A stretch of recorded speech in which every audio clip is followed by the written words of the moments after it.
Kembali di geografi. Banyak orang yang bingung dengan konsep geografi. Padahal geografi, geo artinya bumi, grafien artinya gambaran. Intinya, geografi adalah ilmu yang mempelajari gambaran permukaan bumi. Kalau misal kita mendengar kata konsep geografi, artinya adalah konsep atau istilah yang menyatakan suatu makna geografi. Kalau konsep matematika berarti istilah atau makna yang menyatakan konsep matematis. Dan kalau konsep ekonomi berarti istilah untuk menyatakan konsep ekonomi. Sudah segini, jelas kan?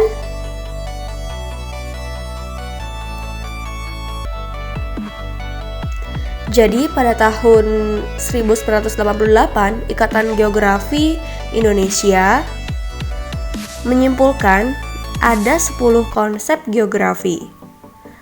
1. Konsep lokasi. Jadi saat memikirkan geografi, lokasi di dalam geografi, lokasi itu ada dua, yaitu lokasi absolut dan lokasi relatif. Lokasi absolut atau lokasi mutlak ini yaitu suatu lokasi dilihat dari letak garis koordinat.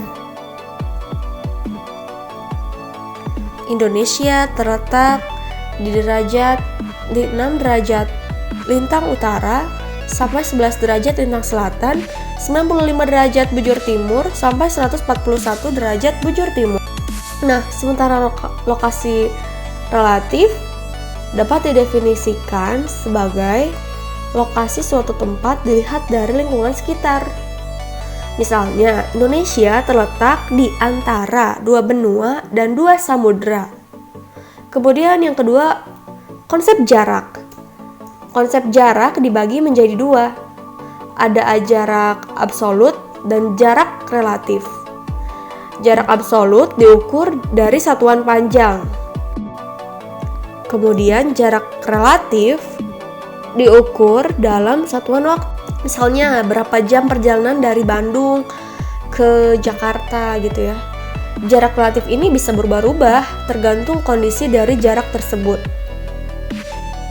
Entah itu bisa karena macet, atau bisa jadi lebih lama atau lebih cepat. Yang ketiga, konsep keterjangkauan. Konsep keterjangkauan ini adalah aksesibilitas suatu lokasi. Misalnya yaitu beberapa anak menjangkau sekolah dengan berjalan kaki sepanjang 10 km karena sulitnya akses jalan gitu ya. Jadi hanya bisa dilalui dengan berjalan kaki. Yang keempat, ada konsep morfologi. Konsep morfologi ini adalah suatu konsep yang mendefinisikan, yang menjelaskan bentuk fisik permukaan bumi. Bisa berupa gunung, bisa lembahan, bisa perbukitan, bisa relief. Relief itu tinggi rendahnya permukaan bumi. Yang kelima, konsep pola. Konsep pola ini adalah suatu konsep mengenai susunan atau fenomena geosfer dalam ruang. Contohnya, yaitu pemukiman di sekitar jalan. Biasanya, polanya memanjang mengikuti alur jalan. Ada juga pemukiman yang menyebar tergantung dari kebudayaan orang-orang tersebut, disesuaikan dengan relief yang ada. Kemudian yang keenam ada konsep interaksi. Konsep interaksi ini adalah konsep hubungan timbal balik antara wilayah, bisa berupa desa dan kota, misalnya pertukaran barang. Kemudian yang ketujuh, konsep aglomerasi. Aglomerasi itu artinya adalah pemusatan. Konsep ini melihat adanya pemusatan kegiatan ekonomi. Contohnya beberapa pabrik berkumpul menjadi kawasan industri. Kedelapan, konsep nilai guna. Konsep nilai guna artinya manfaat suatu lokasi bagi seseorang. Nah, itu bisa berbagai hal. Contohnya pantai, bagi nelayan sebagai pencarian penghidupan. Namun, bagi wisatawan, memiliki manfaat sebagai area wisata. Berbeda gitu ya nilainya bagi setiap orang. Kesembilan, konsep diferensiasi area.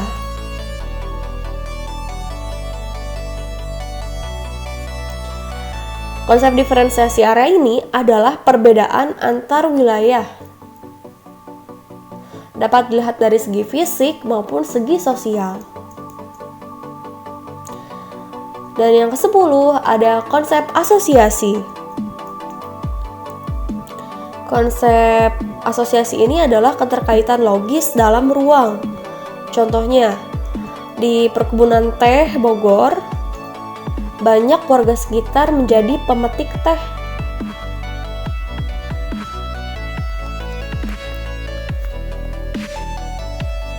Demikian penjelasan mengenai konsep-konsep geografi.